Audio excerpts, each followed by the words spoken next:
Hey guys, Dan Habercost here, and I was looking at a house potentially to buy here. This would be with a partner. He brought the lead to me. And I thought, hey, I should record this, talk through the numbers, talk through everything that I am actually looking at in real time. So quickly, to give you some context, 4-bed, 2-bath ranch with a basement, C area of town, southeast side of Colorado Springs. But it's right next to a school, so this area in particular is fairly well kept. I mean, everyone does their landscaping. You can see pride of ownership here. I don't actually know what percentage of these people own versus rent, but based on the effort and time put into most of these people's front yards, I would imagine these are mostly owners. Here's the school. Again, several of my houses are by schools that I already own, and they tend to attract great tenants, specifically or especially if you take care of the house. So this is the potential buy, and it's off market. The seller has a large portfolio he wants to slowly sell off, starting with this one because it just came up vacant, and he's selling them all on owner financing, which is awesome. Obviously, that precludes the need to go and get a loan, reduces the cost, and he's selling them on 3% owner financing. So let's talk through those numbers. All right, so here are the numbers on the house. He's asking for $250, seller financed, 100% financing at 3%. We're going to offer $240, so we'll have that conversation tonight. Down payment would be nothing because he's financing the whole thing. And quickly, I want to hit on that. Why would he finance the whole thing? Not only does he want no down payment, he also wants to lend us money to rehab the home. And if you don't understand his motivation, that might seem kind of crazy. But we're the asset to him. He does not want to manage his rental properties anymore. He wants to be the bank and earn interest on his money. So he wants to lend as much as possible to people he deems to be reliable borrowers. So he sees us as reliable borrowers and is going to give us as much money as he can. We said, no, we don't want to finance the rehab. We'll put our own cash in for that. So 100% financing on the actual purchase price we're fine with, but do not want to take any more cash from him. So $0 for the down payment. We haven't negotiated how this will be split up yet. I'm expecting to pay somewhere around that. I actually just pulled that off of memory here from one of the last houses I bought. That might be a little bit high, but anyways, would rather estimate high. Repairs, about $15,000. This is just to get it to rent ready, to rental grade.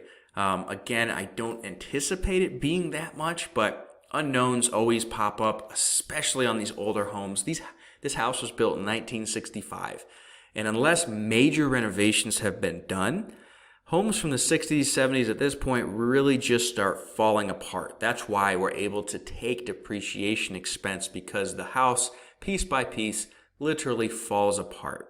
So I expect more will pop up than we're anticipating here, and I'm budgeting $15,000 for the immediate repairs, mostly cosmetic, just to get tenants in and rent the place out. So the basis would be $260, ARV $340, approximate equity around $80,000. Now, important here, with this amount of repairs, we may not quite be able to get that. If it was 4 months ago, I would say absolutely. There might be a little bit more work needed to get a $340 sales price.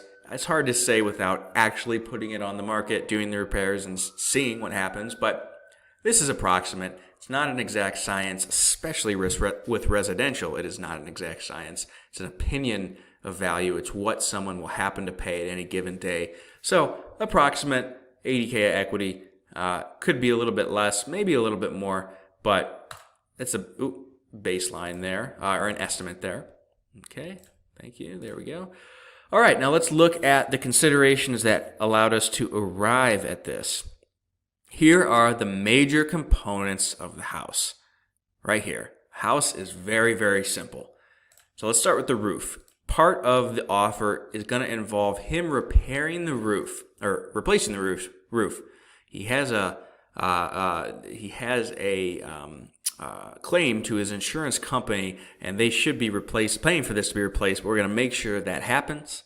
Foundation. This was a big consideration. This is a common problem here in Colorado. There's settlement on the, west side of the home. The main beam has not moved, and there's several inches of settlement all around the perimeter, but especially on the west side of the house. Now, my brother worked in foundation repair for years. We have a friend that owns a foundation repair company, so we have resources, subject matter experts that can tell us what to do on this. And after having them look at it, nothing's urgent. It's settled a long time ago, and it does not need repaired. There are some simple fixes we can do in the near future if need be, but again, not expecting to have to put any money into this anytime soon.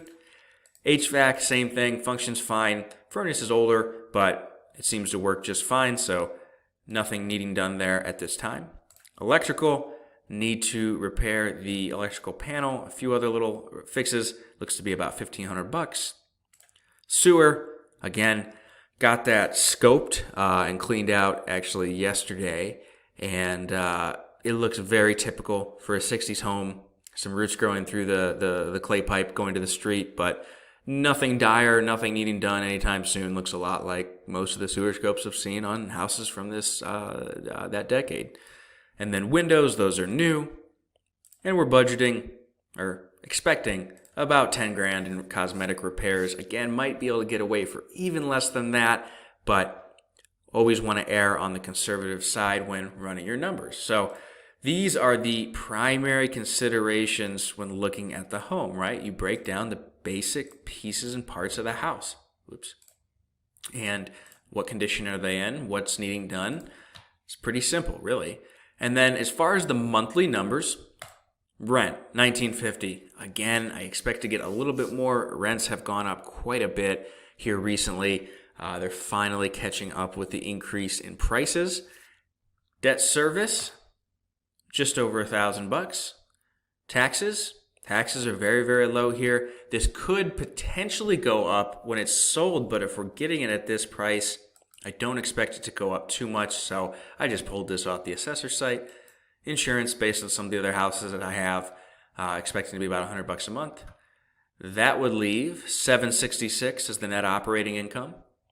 Budgeting about 5%, which comes out to just under 100, so I rounded it up for CapEx, capital expenditures, $100 a month for repairs, $100 a month for vacancy, which really, if you manage your rentals properly, this doesn't really exist right now. But again, we're not going to stay in this climate forever. So budgeting for vacancy and no budget for management because we're managing right now, and I'm fine with that. Single family homes, if you screen your tenants right, if you take care of the property, are very easy to manage. I'm not going to comment on self-management if you have 50 houses, but having a small portfolio, it doesn't really take much time, effort, or thought. So not budgeting for management at the moment.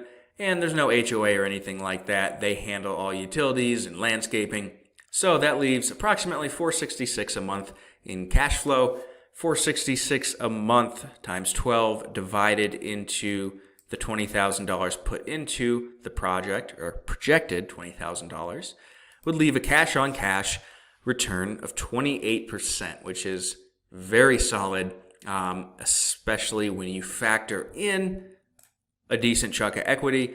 This looks to be a good deal. So if he'll come down a little bit on the purchase price, if he'll make sure the roof is repaired and the insurance claim goes through, then this is most definitely a property that I'm going to buy. And again, buying this one with the partner.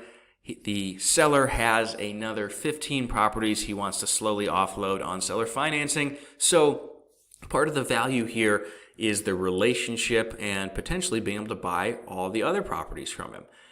This lead actually came from Craigslist. Craigslist, I think, is the most underappreciated free platform out there. Selling land, finding tenants, just about everything I have used Craigslist for. It's been an excellent resource, and we found this guy via an ad he put on Craigslist about houses for sale. So those are the numbers in real time and how I think about analyzing a rental property. So I hope that's helpful, and we'll see if this deal ends up going through.